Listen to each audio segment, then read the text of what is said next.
Being hopeless is like being in a dark room with no way out. There are no windows, no light switch, only darkness. The longer you are inside, the harder it is to remember what it feels like to have hope. The darkness makes everything look black. Nothing in life has color or meaning. You don't know where to go or which way to turn. You don't even know if there is a way out. You start to think that you've always been there and that you will eventually die there.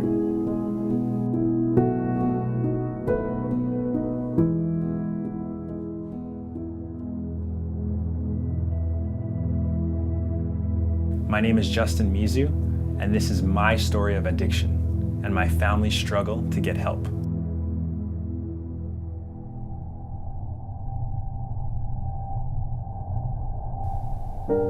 Growing up, I was a happy kid. I always felt good, so there was no need to search for something to make me feel better. But when I was an early teenager, I started to feel really depressed. And it was then where I started to cross some of the lines that I had drawn for myself, of things that I would have never done. The first time I smoked pot, I felt really good. I was laughing and having a good time. I hadn't really felt that way in a long time, so I wanted to do it more. It didn't take long before I was smoking pot every day. The focus started to be chasing that high. I became disinterested in a lot of the things I used to do. Within 6 months of smoking my first joint, I was introduced to a new drug that I'd never heard of before. It was called crystal methamphetamine. I was given this little bag of crystals, and I didn't know the risks involved. But like I had been trying before, I tried this too. So I crushed them up and snorted them up my nose. At first, it really burned. My eyes started watering, and I didn't know how long this pain was going to last. But it didn't take long before I forgot all about the burn. It's very hard to explain to someone the feeling of trying this drug the first time. Not only do you have the physical sensation of this rush of energy flow through you and this good feeling going through your body, but you also see the world in a new way. It's like everything becomes alive, and everywhere you look, it's exactly the way you've always wanted it to be. It's like being on a mountaintop. You can see so far, and the possibilities are endless. I felt so good that I ran to every friend that I knew that did drugs, and I made them try this for the first time. I didn't know what I was doing, I didn't know what was going to happen next, but I wanted them to feel what I was feeling. 8 days later, I was in a room all by myself. My mouth tasted like blood, my body ached. I didn't really know what I'd been doing over the last few days, and I felt that same distance from being on the ground to the mountain, except down, deep in a dark hole.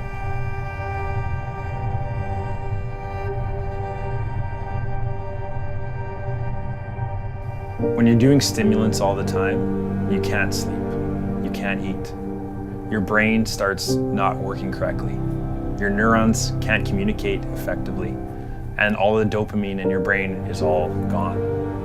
So really nothing that you do in life can make you feel happy. Anything that you used to enjoy doing just feels bland and dull and useless. The only thing that can excite you or bring you any sort of happiness or relief is doing this drug again and again and again.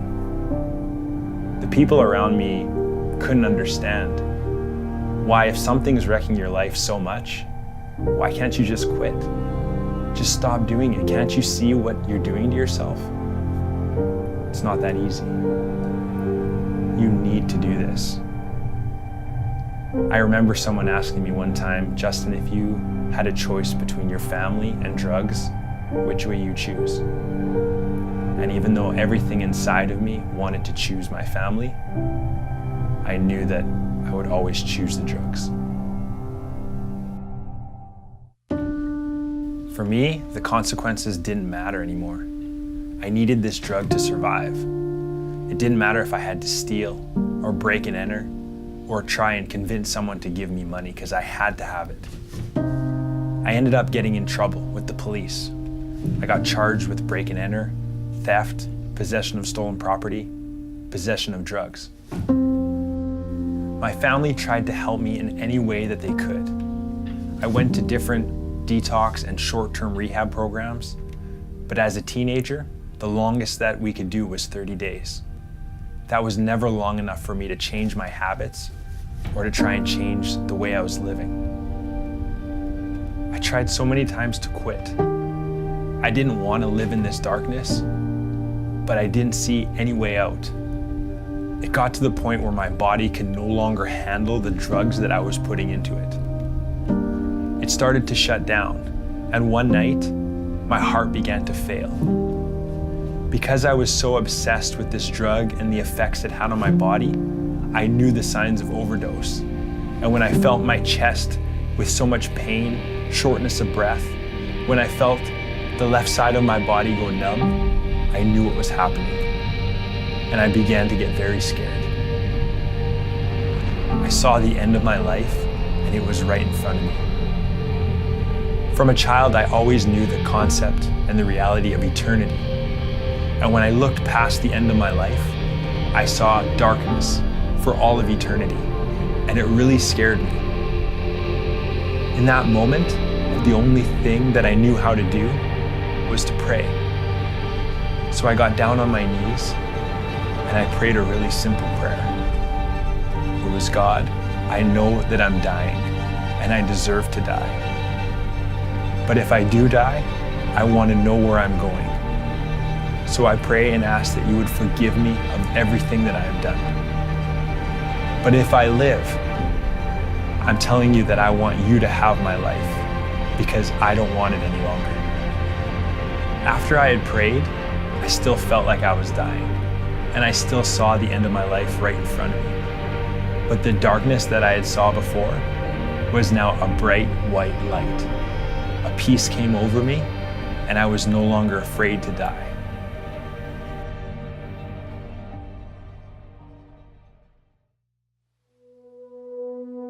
I can remember telling God that if I did live, if I made it through this addiction, that He could have my life because I didn't want it anymore. I had fully realized that if I'm living for myself and if I'm making all the choices for me, life doesn't work out the way that I want. When I made it out of the hospital, I was very thankful that I didn't die that night. I knew something needed to change, but I also know that I couldn't do it without some help. My uncle decided that the only way to keep me safe from myself was to have me under 24-hour-a-day care. He decided that I was going to be with him all the time. He took me to work, I slept in his house, and there was never a moment that he didn't have his eyes on me. Eventually, we found a place called Teen Challenge, a long-term treatment center for adults that I was able to go to. My family helped get me there. They drove me up to Saskatoon. And finally, this was a long-term option that I can stay at and be protected at, just like I was at my Uncle Joey's house. But it was people who had been through the same thing as me. Being at Teen Challenge was like an eye-opener for me. Going through all of these secular programs, I was always told that I had a disease, and that I would never be free of this disease because there is no cure. I will always struggle with this addiction. But going to Teen Challenge, I realized that there is real freedom that's possible. I saw people who had been clean for 9, 10, 11, 12 months. What I saw in them gave me hope that maybe I could change my life too. And maybe I didn't have a disease. Maybe I could be healed and set free from what I was feeling. It took some time, but eventually I relearned how to live my life. I had to relearn how to take care of myself, just doing normal things day to day. Throughout my time at Teen Challenge, my relationships started to get restored. My mom and I didn't have a very good relationship when I was in addiction. I was always trying to use her, and I felt that she was always trying to control me. But I remember when I was in Teen Challenge, I started to talk to her. And it just hit me, everything that I had put her through. All of those years that she was just trying to help. And I started to see her as the enemy. But in that moment, talking to her on the phone, I just had to apologize and say how sorry I was for putting her through that hell. And what amazed me most was that she accepted my apology so easily. See, she didn't want me to feel sorry for what I had done. She just wanted me to feel better and be the son she knew that I was. The road to recovery seemed like a long time at first, but everything started to happen so quickly. I started to feel good again. Those normal conversations that I always wanted to have, I was able to have. I was able to think about my future and see possibilities for what I can be and what I can do. It took a lot of mentorship and a lot of coaching. Sometimes I would feel frustrated and want to give up. But the people and the community that surrounded me always kept me moving forward. And every day was better than the last. Physically, I started to feel better. Emotionally and spiritually, I started to come alive again. And I started to really grab hold that God had a plan for my life. And that plan was better than anything that I could ever hope for myself.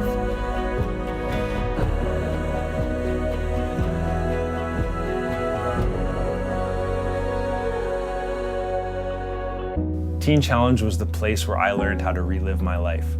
But I couldn't actually go there until I was an adult. Before I went to Teen Challenge, I was driving with my uncle to work. And we were having a conversation about this very thing. And we both felt the presence of God in this one moment, and we had this burden that there needed to be a place for kids like me to go. We were both relieved that I had a place to go when I was an adult, but we couldn't imagine families with children 12 or 13 years old who would have had to wait till they were 18 to go somewhere. This experience was so impactful for my uncle that when he got home, he called his family together and he told them that we needed to do something about this need. And even though he didn't have the experience or knew how it would happen, they were going to find a way to make it happen.